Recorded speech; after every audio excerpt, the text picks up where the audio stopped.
Come in. Welcome. I'm E.G. Marshall. And perhaps you've come to look upon me as the master of the macabre, your escort into the eerie. And in all honesty, I can say that I am happy you have this opinion of me. I'll admit to an affinity for tales of the supernatural, and even a sneaking fondness for ghosts. Some ghosts, that is. I cannot say that I have liked every ghost I have met, because in my experience, there can be some very unpleasant ghosts. Our mystery drama, Voices of Death, was written especially for the Mystery Theater by Murray Burnett and stars Mandel Kramer and Ralph Bell. It is sponsored in part by Sign-Off, the Sinus Medicines, and Anheuser-Busch Incorporated, brewers of Budweiser. I'll be back shortly with Act One. Hello, Ms. Goldilocks here, and welcome to my professional taste-testing laboratory. Oh, Papa Bear, could you bring that case of sugar-free Diet 7-Up over here? Another case? Miss Goldilocks, you're drinking this sugar-free Diet 7-Up like there's no tomorrow. You can't still be taste-testing it. Oh, no, Papa Bear. Sugar-free Diet 7-Up has already earned my seal of approval. It's fresh, light, natural, delicious. I drink it because I love its taste. Now hurry up. Okay, here. This sugar-free Diet 7-Up really tastes delicious. Ladies, if you're tired of switching from one diet drink to another, take some advice from Ms. Goldilocks.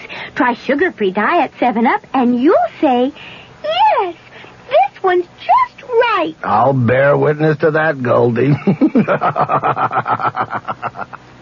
Instead of working your money up the savings ladder, why not start your savings right at the top with Suburban Savings 7.50% savings certificates? Suburban Savings in North Jersey is paying a top 7.90% effective yield on all new 7.50 savings certificates, and Suburban guarantees it for 4 to 10 years. A $2,500 minimum is all you need to get started at the top. Suburban Savings compounds interest from day of deposit paid quarterly. So you get not only interest on your savings, you get interest on interest. Early withdrawal prior to maturity is subject to a substantial penalty. Start your savings at the top, earning a top 7.90% effective annual yield at any of Suburban's offices in Bayonne, Edgewater, Elmwood Park, Emerson, Hackettstown, Morris Plains, Nutley, Paramus, and Sparta.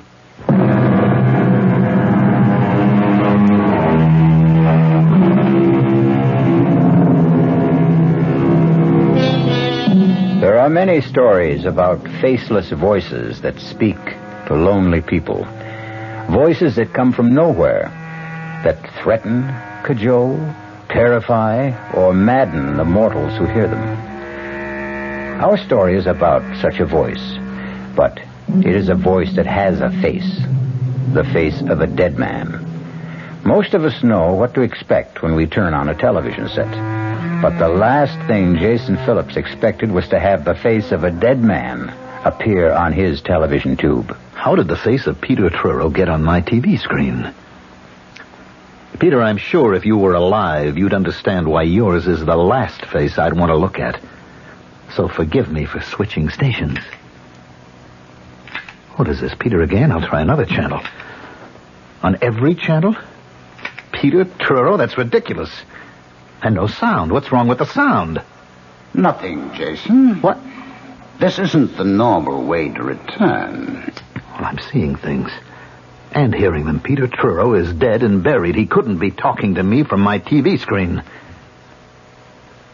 Everything happened so suddenly with Peter and Claire and that lousy Linville. Put the TV back on. Relax, Jason. I'm not a delusion.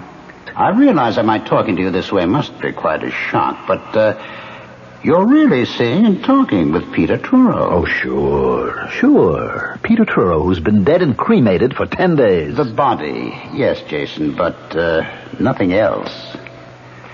Now, just as soon as we complete our business, you'll be rid of me, and you'll be happy. You keep talking about business. What kind of business can we have? You're going to do a little job for me, Jason. You're going to kill my wife. There's absolutely no point in your turning off the television, Jason. You're a fraud, Peter. I don't know how you got into my set, but you're a fraud. Come on now. You're not going to claim that you're still upset because, after all, I am a ghost? Well, of course. It's a perfectly natural occurrence, isn't it? Everyone who watches television sooner or later finds himself face to face and talking with a ghost every time he turns on his set. Well, what you're really telling me is that you're afraid I'm not a ghost at all, but a figment of your imagination. And you find that strange. You don't think that that's enough to upset me? Of course it is, Jason. Like Hamlet, you're wondering about your brain. Yes, I am. Well, I can take that worry off your shoulders. How? Suppose Claire comes to see you. Claire? What would she want? An attack of conscience. Guilt. Whatever you may want to call it. But, Jason, I will make Claire visit you. And then we will talk again.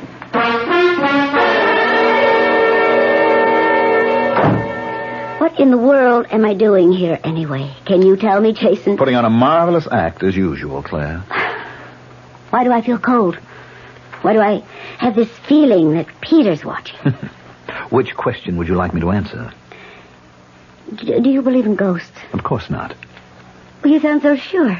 So very. And you're not. I remember how you used to make fun of the whole spiritual scene. I said it was impossible. Claire, why this discussion? What made you phone me and come here to talk about... I've been having dreams. Dreams? Well, I'm no psychiatrist. Yes, dreams about Peter. He keeps telling me to come to you and explain about... Well, you know, how you lost the part in the play, and I'm not making very much sense, am I? No, you're not. I don't know why you came here, but I know damn well you'd better leave.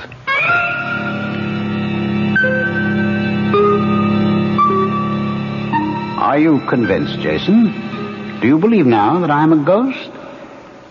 Well, you heard Claire. You know I sent her to you. So she says. I don't know whether it was smart to throw her out so abruptly.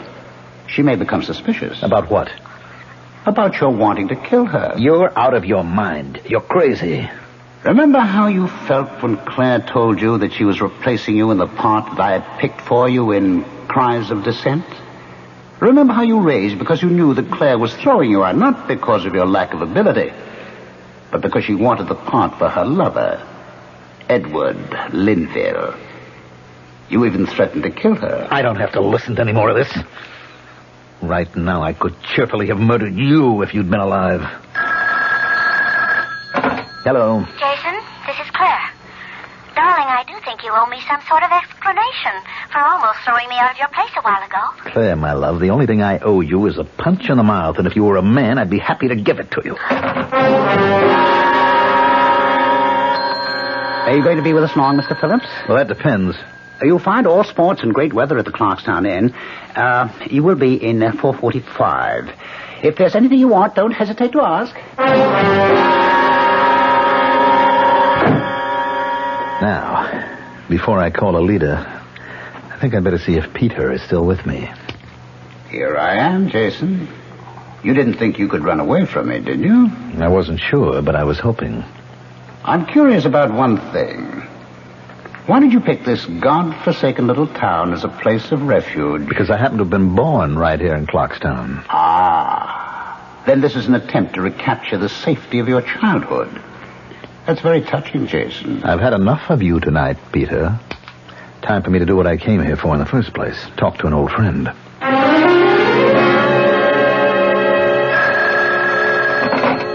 Hello? Alida, what a delight to hear your voice after all these years. And it is a pleasure to hear yours, Jason. Oh, Alida, you're too much. After all these years, you hear me say your name and immediately you know my voice. It is a distinctive voice, Jason. Are you calling from New York? No, I'm at the inn right here in Clarkstown. Matter of fact, I came here just to see you. How nice. But, Jason, there's been a lot of years since we last spoke. And right now it's almost past my bedtime. How about breakfast with me tomorrow?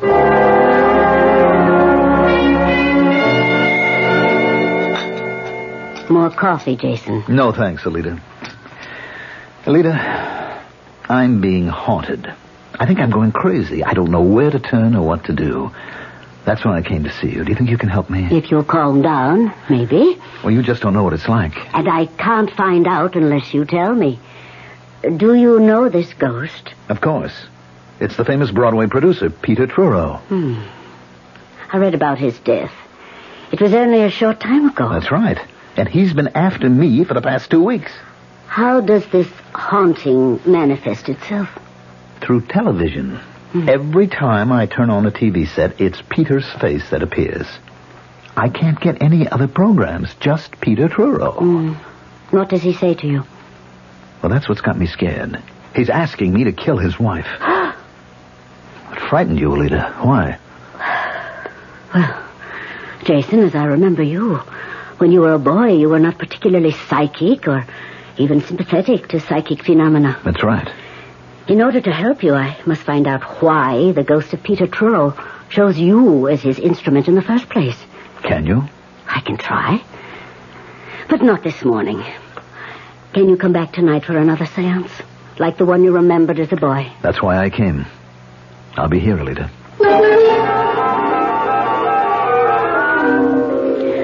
I can't promise anything will come out of this.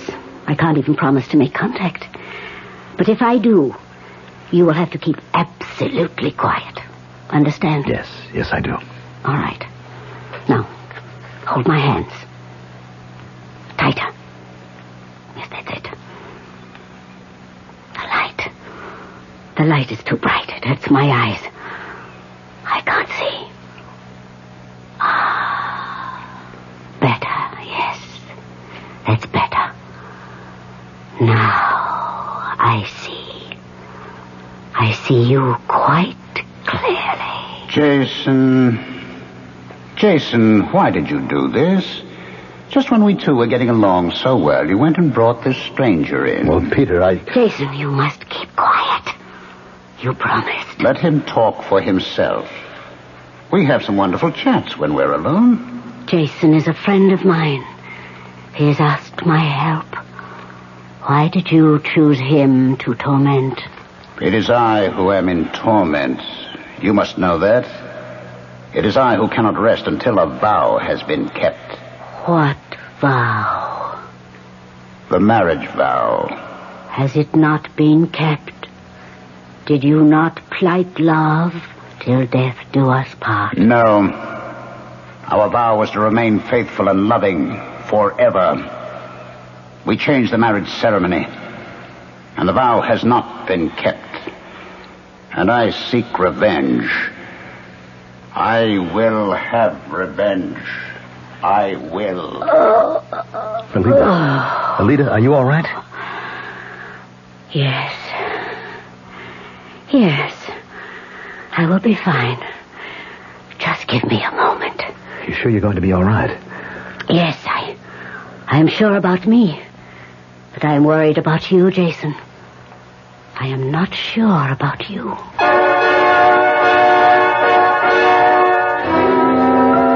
Ghosts are very much like UFOs. People say they don't exist. But somehow the idea of ghosts and UFOs just won't go away. It took me 20 years to get what I've got today. A nice house, a couple of comfortable, good-looking cars. Then along came all the concern about miles per gallon. They say one of my cars ought to be a small car. I say, okay, show me a small car that's good enough to make a big car guy like me happy. They say, look at a Buick. I say, go on, Buick doesn't even make small cars. Look at the Apollo, they say. So I looked. Buick does make a small car. But this one's got some room and comfort. And something else. A 6-cylinder engine and a standard 21-gallon gas tank. Put those together and you've got range. Well, that's just important to me as miles per gallon. So I consider everything about the car, the economy naturally, but also how nice it was inside and how smooth it was. And I bought the Apollo. There's nothing wrong with a small car, as long as it's a Buick. Apollo, the Buick of small cars. Hey, Mom, what's for dinner? Hey, Mom, what you got? Here's ShopRite's suggestion for a delightful cookout dish. Boneless top round to sirloin tip steaks, just $1.69 a pound. Delicious cooked over the coals, just as delicious pan-broiled indoors. For a busy night, here's a quick dinner idea. Freezer Queen family-size frozen casseroles, all varieties except beef, just 99 cents for the 2-pound size at ShopRite. For dessert, Pepperidge Farm Layer Cake, 17-ounce box, 69 cents in ShopRite's frozen food case. Cooking out or cooking in, ShopRite has the answer. She loves the family. She wants the best. She does all that she can do. She lets ShopRite do the rest. Hey, Ma, what's for dinner? ShopRite has the answer. This is WOR New York and RKO General Station.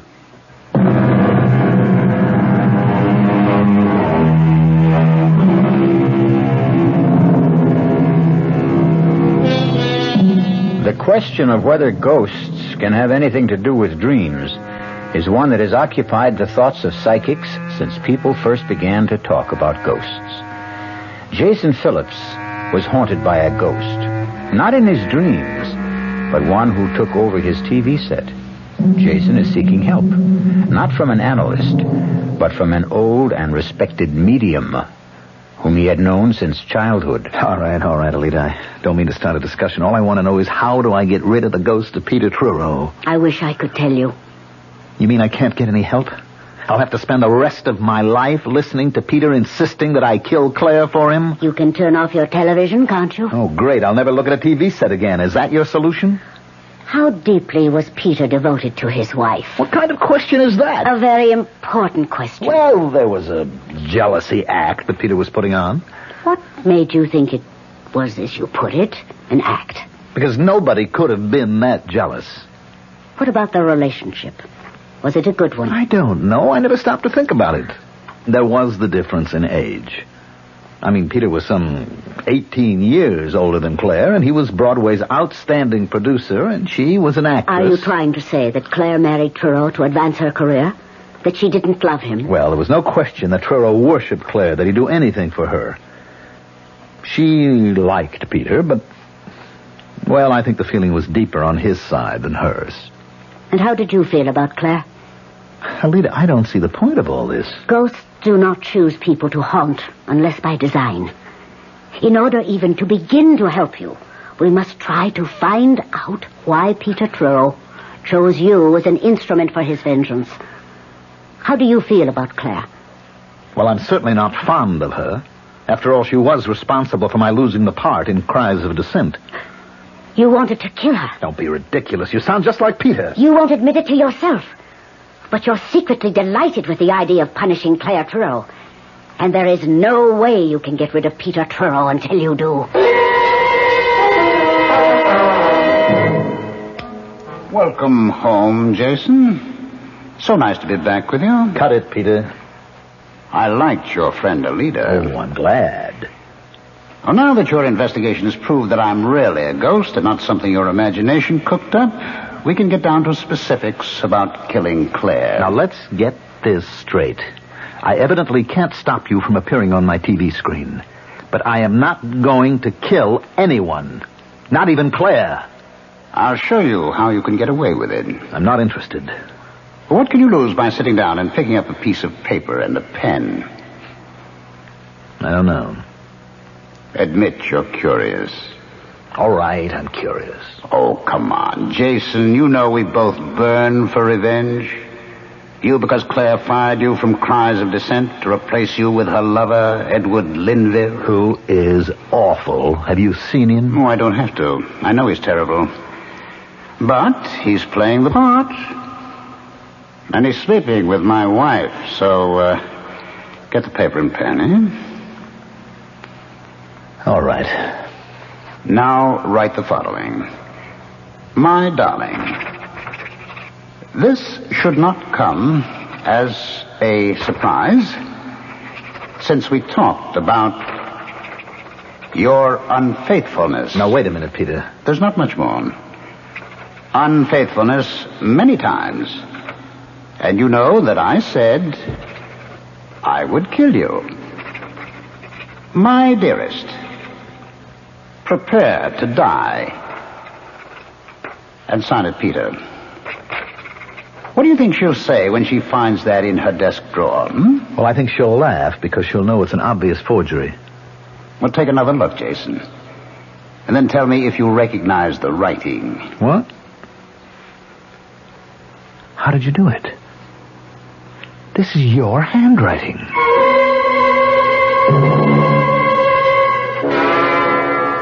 Please, Edward, don't make me look again. Darling, you must. This thing has gone too far for you to give in to it now. Now, please open the drawer. What if I find another of those horrible notes? You won't find any more. I've had the only key to the drawer in my pocket for the past 2 days. Oh, can't we just let it go for now? Open the drawer. Now, here's the key, darling. What was it? Another note. Another one. Well, that's impossible. Let me see. No, don't. It's impossible, you said. Impossible. All right, Edward, read what it says. Read it. And tell me it's impossible. I think we should go to the police. And tell them what? That you're getting notes from a dead man? Well, haven't you been telling me all along that was impossible? Of course I have.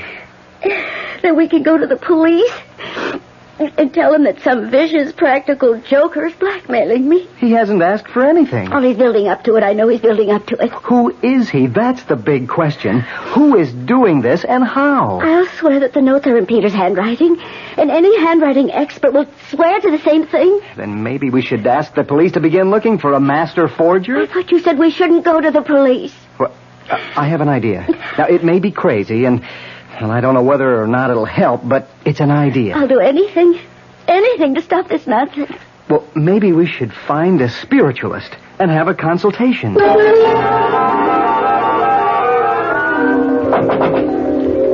is it? Ed Linville. Well, if I say I'm surprised, I'm sure you'll understand. Completely. And I'm sure that you'll understand that I wouldn't be here in your apartment unless I thought it was very important. Granted. I'm here because I can't help feeling there's some connection between you and some crazy notes Claire's been getting. Notes? Don't think I understand. Somebody has started a systematic campaign of persecution against Claire. Well, why don't you go to the police? Because I'm afraid of the publicity. Claire will look silly because the persecution is seemingly directed by Peter Truro. Well, she can't be serious. How could Peter That's what everyone's reaction is, because I can't explain the notes. That's the second time you've mentioned notes. They're vicious, handwritten little jottings, all reminding her of some silly vows that she had made with Truro before they were married. And they threaten her life. They're all signed by Peter Truro. Well, it's impossible. That's what I said. Claire insists that the handwriting is Peter's. It's been checked by 3 handwriting experts. All 3 say Claire's right. The handwriting is Peter's. Well, that still doesn't explain what brings you here to see me. I told you, Claire's sensed there's a connection. Well, she told me she came to see you. Yes, she did. And she told me you behaved rather strangely. Look, I know you're worried about Claire, so I'm giving you a lot of latitude, but you're really beginning to annoy me, Linville. I'm just trying to find out why you got so angry with her when she was only talking about her dreams. She came here, I thought, to ask my forgiveness for the raw deal she gave me in Cries of Dissent. A deal which you were part of. Now, why should I sympathize with Claire and her problems? We were never that close before Peter died, and as far as you're concerned... Can you forget that I replaced you? You don't have a right to ask me to forget. Oh, yes, I have. And I'm going to get some answers, or the cops are going to get some information, even if it means bad publicity. The cops? Claire and I went to a medium. We showed her the notes. We told her all we knew. She held a seance, and she came up with your name. And that's what you're going to tell the cops? That and the fact that you're mad because I replaced you in Cries of Dissent. You've had this coming, and now you're going to get... I'll kill you. So help me, I'll kill you.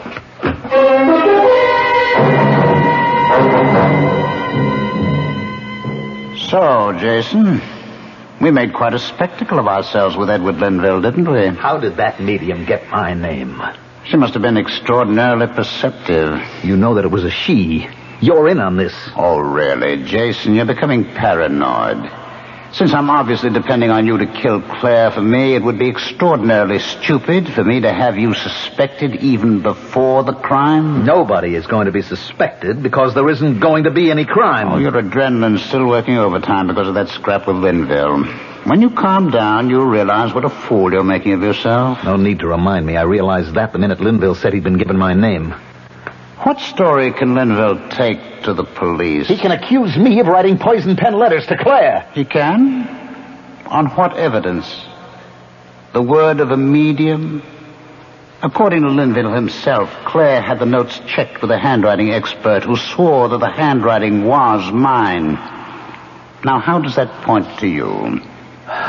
Why can't you leave me alone? Oh, come, Jason.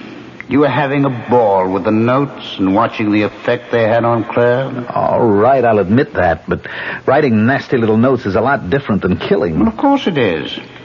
And you want me to guarantee that no one will ever connect you with the killing. That's what you really want, isn't it, Jason? Look, you're too smug for me to argue with. There's no point in any further discussion, so... Now, hold on a minute, Jason, hold on.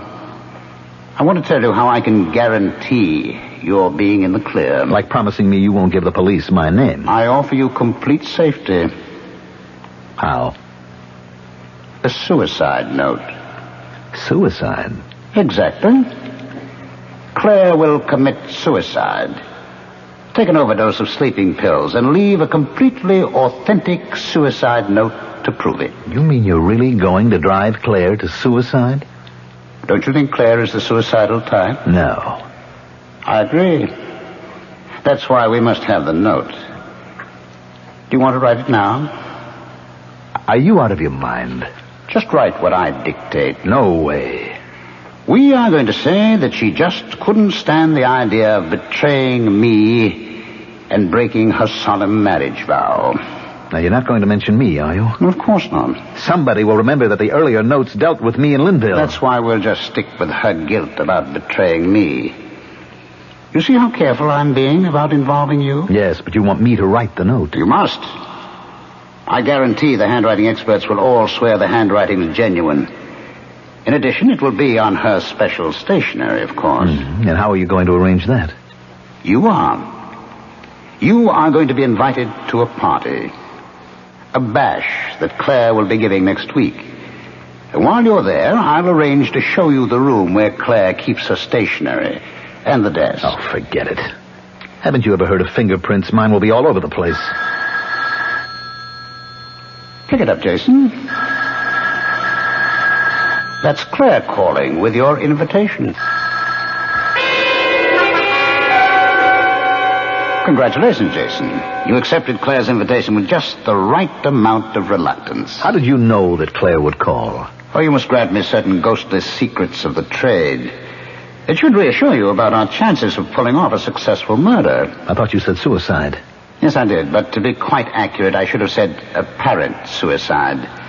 We both agreed that Claire wasn't the suicidal type. Then what was all that talk about sleeping pills and a suicide note? Just talk? By no means. Well, she's not going to take an overdose of her own free will. That is where you come in, Jason. You'll have to see to it that she takes them. We'll work that out somehow. The devil we will.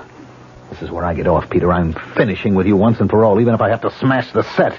We're past that, Jason, old boy. What? Wait a minute. The set's off. I hear you. Why can't I see you? Of course the set is off, Jason. But now we have such a close relationship that I don't have to depend on a mechanical device to communicate with you. From now on, Jason, I'm your friend and faithful companion. Who was it who first said, with a friend like that, who needs enemies? Oh, well, it really doesn't matter. What matters is that a ghostly voice has taken control of Jason Phillips. All of us are driven sometimes by forces we don't clearly see or understand. But how many of you have ever obeyed the commands of a ghost? And what happened when you did? Don't answer that.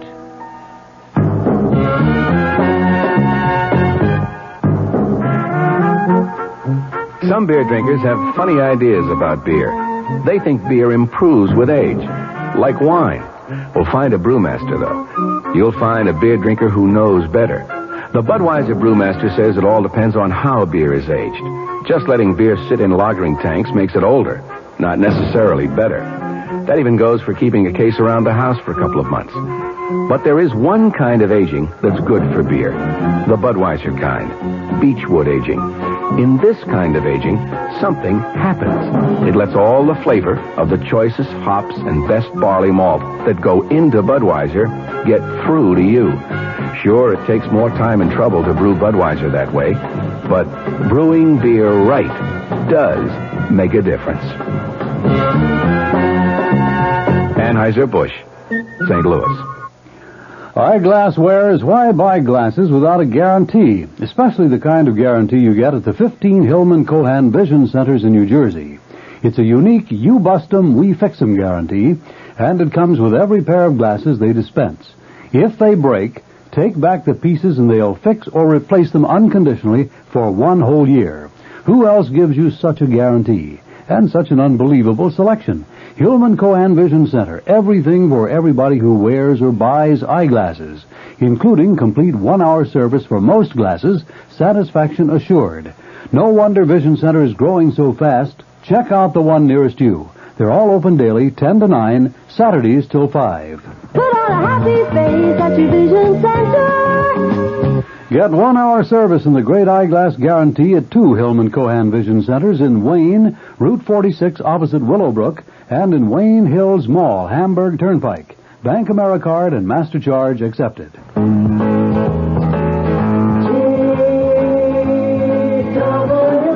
When you have to make a lot of short business flights, there's not much glamour left to it. All you want is to get there on time as conveniently and comfortably as possible. That's why TWA developed Ambassador Express. If you're a little late getting to the airport, you can get your ticket right in the gate area. Then you can carry your suitcase on board with you, because TWA has big carry-on luggage compartments on more planes than any other airline. In coach, the TWA twin seat lets you fold down the middle seat if nobody's there and sit a comfortable 2 across instead of 3. And we've set up our schedules with convenient return flights, so you can usually fly out in the morning and back home again that same evening. TWA's Ambassador Express. It's a business-like approach to flying on business. TWA has 44 Ambassador Express non-city, Pittsburgh, and Indianapolis every business day. Call your travel agent or TWA.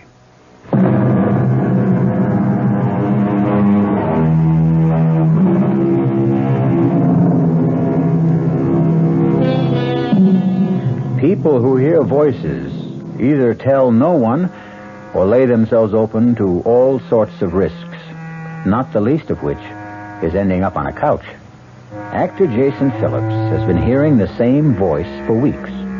A voice of a Broadway producer who keeps urging Jason to kill the producer's actress wife. Jason is now disturbed enough to seek help from a distinguished and brilliant psychiatrist. The whole purpose of our talks, Jason, depends on your deciding what is important. Now, obviously, your losing the part in Cries of Dissent was a real shock to you. Well, it would be to anybody.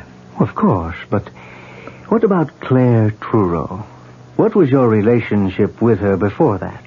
It was friendly, casual. I mean, after all, she was Peter's wife, and he made no bones about how he felt about her. Were you attracted to her? She's a very good-looking woman. That's not what I asked. Oh, I guess maybe, but nothing earth-shaking. And how did she feel about you? I don't know. I think it might be wise if you could recreate the day she told you she was replacing you in Cries of Dissent. Well, I don't know if I can remember all of it. I came to the theater that day about the same time as usual. Rehearsal was scheduled for 11. I got there about 10:50. I was sitting in my dressing room when I heard a knock on the door. Come in. I'm glad you're early, Jason. There's something I want to talk to you about. Fine. Well, I need the script. No. Jason, darling, this isn't going to be very pleasant. Well, the last few weeks haven't been very pleasant. This is something I know is going to hurt you, and I wish... You're not making sense. I've never done this before. I've never fired an actor before. Fired an actor? You mean I'm out of the play? I'm afraid so. But why? Why? You know I'm good in the part. You know what the part means to me. Why would... I think you're beginning to understand. Believe me, Jason, Does Linville mean that much to you? Well, you knew I knew you were seeing a lot of him, but I didn't think that... Well, isn't this very sudden? Peter's only been dead a few days. Edward Linville and I... Well, we go back a long way. Claire, I don't want to hear any stories of old love affairs. It's not going to make me feel any differently about the kind of deal you're giving me. I don't suppose I could expect you to feel any other way. Come off it, Claire. You cut my heart out and you want to be forgiven? You'll get your full salary for the run of the I don't need it. I'll take my 2 weeks' notice. I'll be in touch with your agent. Goodbye, Jason. And that's about the way it was, Doctor. Oh, a traumatic experience. It has left a deep scar. Well, I knew that before I came to you. Now, help me. Well, the help must come from within you. You don't believe in this ghost of mine. Do you? We keep going around in circles, Doctor. Not quite. The first day you came to me, you wanted to know whether or not you could actually hear a voice and be perfectly sane. You remember I gave you an answer. Yes, you said it was possible. And then? Then I told you the voice I heard belonged to a dead man and asked if you believed in ghosts. And do you remember my answer? Yes, you said, for some people, ghosts are a way of life. That's right. Doesn't that apply to you? No, and I don't know anyone it does apply to. Doctor, if you're trying to confuse me, you're doing a great job. I'm trying to lead you to a conclusion. You'd only kill someone who did you harm? Does that seem so strange? Someone like Claire Truro? There you go again, Doctor, trying to prove something. Prove what? That I'd really like to kill Claire. Wouldn't you? Yes. Yes, I would. I'd like to get my hands around her throat. Yes, I want to kill her. What in the world have you done, Jason? Made a purchase, Peter. A mannequin. Don't you recognize her? Should I? Well, she's a lady very close to your heart. To me, she just looks like any other window dummy they use in dress shops. Ah, but this one is different, Peter. Don't you recognize your beloved wife, Claire? What kind of foolishness is this? Expensive, made-to-order therapy for a man who talks to ghosts. A ghost who wants him to kill his wife. Now, I prop Claire up here in the corner of this couch, and I hit her. And I hit her again, and again, and again. You feel better? Much better, Peter. You see, I'm willing to admit to you now that I am aggressive towards Claire, and I would like to see her dead. That is progress. That's what my doctor says. Now that I've admitted the terrible thought and acknowledged it, I can get rid of my aggression. By hitting that department store dummy on the head? You go ahead and laugh. But it's going to work. Jason, over here. Oh, great party, Claire. Thank you, Jason. I want you and Edward to shake hands right here now. Of course. Go on, Edward. Go on, shake hands. Well, I think I made a fool of myself, Jason. Well, you don't have a monopoly on foolishness. I kind of lost my head, too. Well, it's all over now. And even though Edward said I shouldn't, I have to ask a favor, Jason. Go right ahead. Well, you know that little church around the corner from your apartment? You mean St. Anthony's? That's it. They have a theatrical about this time every year, and I've known Father Kinsolving for years and years, and... Well, I always donate some costumes, and I was wondering if you'd be kind enough to drop them off for me. No trouble at all. I'd be happy to. You see, Edward, what you called my silly brainstorm turned out to be not such a bad idea at all. Welcome home, Jason. Did you enjoy the party? Matter of fact, I had a ball. I see you have the clothes with which you can dress that ridiculous dummy, so it looks even more like Claire. These are costumes that I have to give to St. Anthony's. Well, try one of them on the dummy. You'll find it will make your therapy more effective. Go on. I like that blue dress. Wait a minute. Did you have anything to do with this? Of course, I put the idea into Claire's head of asking you to deliver the costumes. I think it's going to please me to see a more lifelike Claire in your living room and give you a good deal more of satisfaction. All right, Doctor, I'll admit I do feel better. But all that pummeling and smashing at the model of Claire hasn't stopped me from hearing Peter's voice. Do you also see him? Only when I turn on the TV. I don't bother with that anymore. But I am still confused. You and I have these long conversations and... You were about to say? Well, I don't know. There are too many things that can't be explained away because of my aggressiveness. Those notes and the fact that they were judged to be in Peter's handwriting. Which you've often seen enough on checks and letters. I'm not that good a forger. All right, Jason. What is the alternative? I don't understand. We've come a long way since you first came here. Let's assume that you didn't forge the notes. You know who wrote them, but someone else dictated them. And the same person guided your hand. Now, who could that person possibly be? I've been telling you, the ghost of Peter Truro. And this same ghost influenced his wife to give you costumes to deliver to a church for a theatrical. He says he did. This, then, is the alternative you must face. That there is a ghost. That he is the ghost of Peter Truro, and that he is haunting you. And that I believe in that ghost? Don't you? I'm afraid I don't have any choice.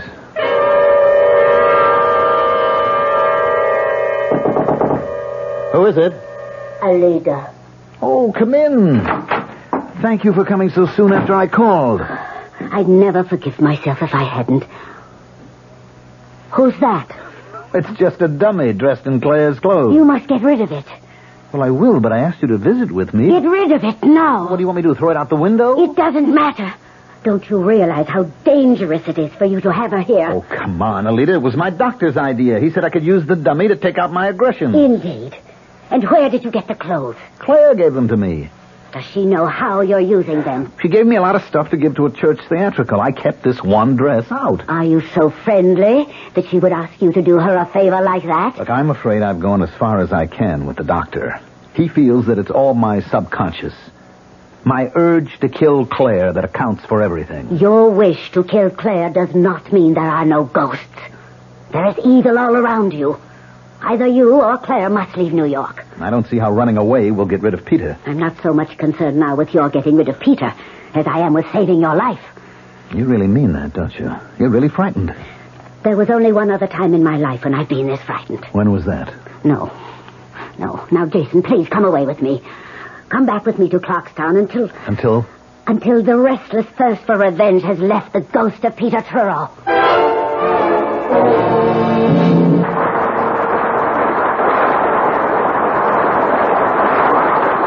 You were sensational tonight, Claire, my love. Thank you, Edward. Shall we eat something before we go home? No, I'll meet you at the house. I have to go someplace first. Oh, very mysterious. Well, it's important. You care to tell me? I'm afraid you disapprove. Well, if it's what I think it is, I certainly will do more than disapprove. Oh, be a darling and don't ask any questions. I'll tell you all about it when I get home. Now, Claire, I have to get this makeup off and You're not going. Now, don't be silly, Edward. You don't even know where I'm going. Stop treating me like a child, Claire. It's obvious that you're taking that last note seriously. I want these notes to end. I want this whole situation to end. Can you promise me that you can stop it, Edward? No, but... This last note says I'll have all the answers if I go alone to Jason's apartment. And you believe that? It also says I'll find the door open. I'm going there. And if the door's open, I'll go in. But, Claire... You know where I'll be. And if I'm not home in an hour, you can come after me. Call the police or do anything you want.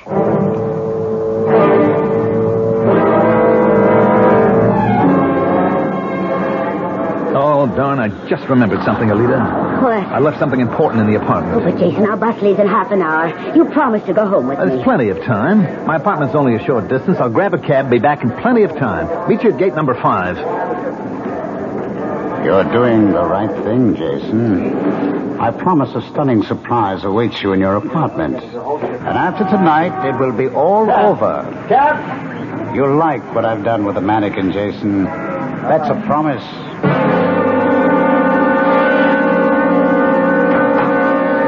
The door is open. That part of the note is right. Jason? Jason, are you home? Oh, darn. Where are the lights? Oh! What's this? Jason, you're not playing some silly game, are you? Oh, a dummy. Some kind of store figure. Jason, whatever you're up to, get this thing away from me. It's just where a dummy belongs, on the floor. Jason, I'm too old to be afraid of the dark. I'll just sit and wait for you. And if you don't come soon, Edward will be here. I'm warning you. Oh, I thought mentioning Edward would do it. Switch on the light, Jason. Oh, Peter, this is what your surprise is. You've made the mannequin talk. Marvelous, Peter. Who are you talking to, Jason? Please turn on the light. Thank you, Peter. This is really wonderful. Jason! Are you mad? And the throat feels like real flesh. My hands are closing around real flesh. I don't know how you did it, Peter. Jason, you're killing me. Jason, stop. That finishes you once and for all. Now, a little light. Clear. Clear. It's really clear. Of course, Jason. I've kept my promise, and you've done the job. Now you're rid of me forever. Goodbye, Jason. Claire. Claire, I've really killed you. No. No. Oh, no.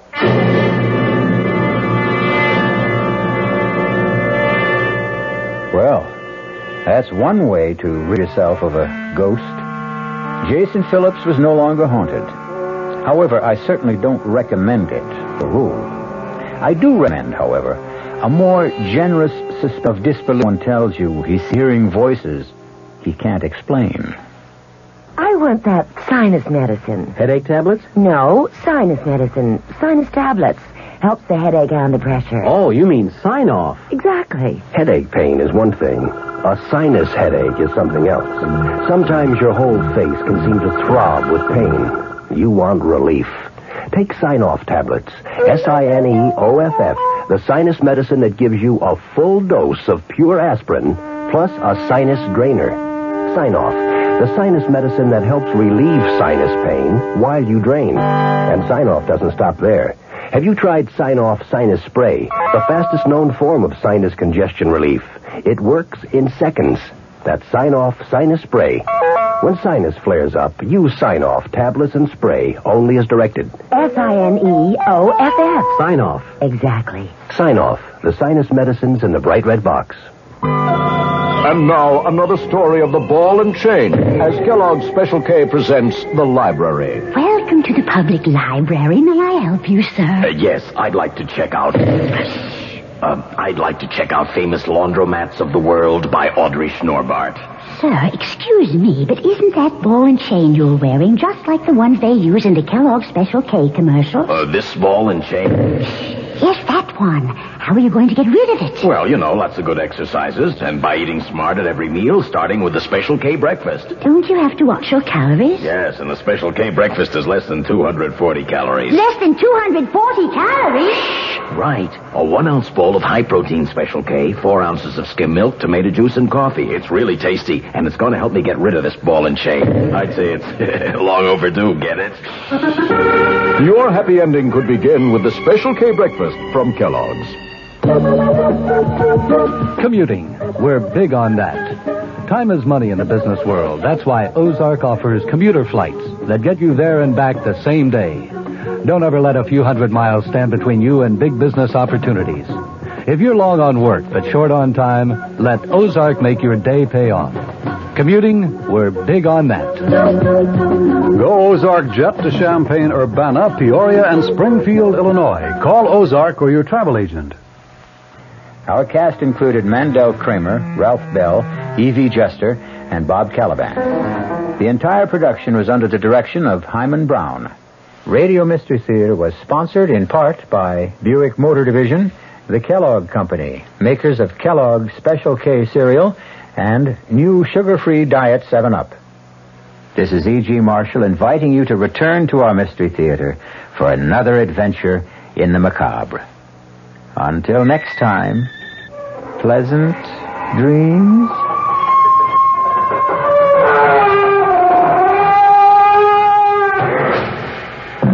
The WR Mystery Theater has been brought to you by ShopRite Supermarkets, where you get a lot more for a little less, and by Suburban Savings, with offices throughout North Jersey. The preceding Mystery Theater program is furnished by the CBS Radio Network.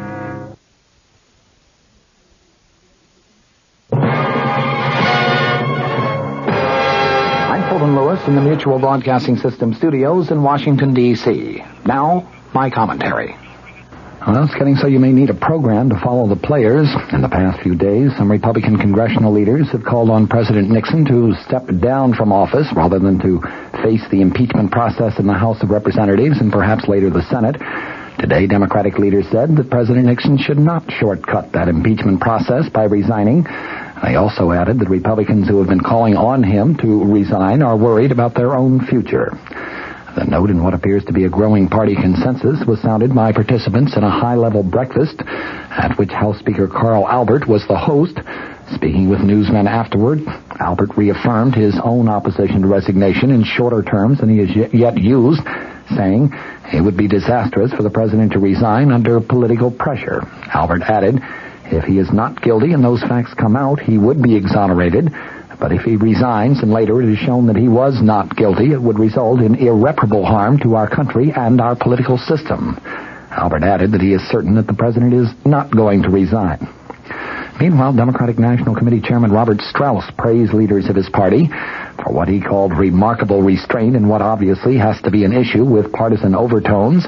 In contrast, he said, there is a terrible hue and cry by Republicans running for office around the country, trying to put great distance between themselves and President Nixon. For this reason, Strauss added, Democratic leaders have to step forward and express themselves, calling not for resignation, but calling instead for White House cooperation and making information available to speed the impeachment inquiry. Representative Thomas Tip O'Neill of Massachusetts, the House Democratic leader, said that he had one time publicly expressed the opinion that the president's resignation would be good for the country, but he said circumstances have now changed his mind. O'Neill said, I think now that Americans want all the facts to come out, not only for now, but for posterity and for history. Kentucky Governor Wendell Ford, the chairman of the Democratic Governors Conference, said that he has expressed no opinion on the impeachment process because he is seeking the Senate seat held by Republican Marlo Cook, and so he might conceivably become a juror in the impeachment process. Ford said, Senator Cook and others who asked the president to resign create the impression that they are trying to put some distance between themselves and the president. Also attending today's breakfast were Senate Democrat leader Mike Mansfield of Montana and Senate Democrat Whip Robert Byrd of West Virginia, both of whom said yesterday that the president should not resign. Meanwhile, Senate Republican leader Hugh Scott also said today he opposes presidential resignation. Scott commented, I think our nation is strong enough to withstand the functioning of its own constitution. Judiciary Committee met in closed session today for a background briefing on impeachment evidence and also to listen to White House tapes. And White House lawyer James St. Clair reportedly planned to present a document to the committee outlining the president's position on future subpoenas that the panel might consider issuing during its impeachment probe. The first order of business today at a committee session that has been scheduled for tomorrow morning is going to be a vote on whether to subpoena additional material from the White House. Exactly what material is not yet known. The morning session today was devoted to a briefing on impeachment evidence. This afternoon, the committee members listened to various White House tapes. Before going into this afternoon's session, California Republican Representative Charles Wiggins said that he understood presidential attorney St. Clair has a document for the committee bearing on the subpoena process. Wiggins said that he did not know what sort of argument St. Clair planned to present. California Democrat Representative Jerome Walde, the only committee member who had any comment when the meeting broke up for lunch, said, nothing we heard today has not been heard before by the public. Waldy said he understood the afternoon would be devoted to listening to tapes, starting with a recording of a June 20th, 1972 conversation that was held between the President and former White House Chief of Staff H.R. Haldeman. That, of course, is the now famous tape with the 18.5-minute gap, which a panel of experts has concluded was caused by between 5 and 9 separate erasures. The experts' final report on the gap is due to be released by U.S. District Court Judge John Sirica later this month. Today's meeting was the second closed session by the committee to hear the evidence that its impeachment staff has gathered about President Nixon's Watergate role. The first session was held last Thursday afternoon. This initial phase of the evidence presentation is being devoted exclusively to the Watergate break-in and to the alleged cover-up that occurred subsequently. Later presentations are going to cover such areas as the activities of the White House Plumbers Unit, the President's personal finances and his tax problems, the ITT antitrust settlement, and political contributions from the dairy industry. Representative Waldy, who was opposed closing these sessions to the press and to the public, said that the committee had heard no information so far that would in the slightest defame or degrade anyone. He was referring to a rule of the House of Representatives that requires closed sessions in cases where defamatory or degrading information was being presented. Congressman Waldy added it was a monotonous session. The committee met amid renewed word from the White House that there is absolutely no chance that President Nixon is going to leave office voluntarily. The committee members went into the closed session carrying the thick, loose-leafed index books that they received last week from the committee staff. From the Mutual Studios in Washington, I'm Fulton Lewis, and that's the top of the news as it looks from here.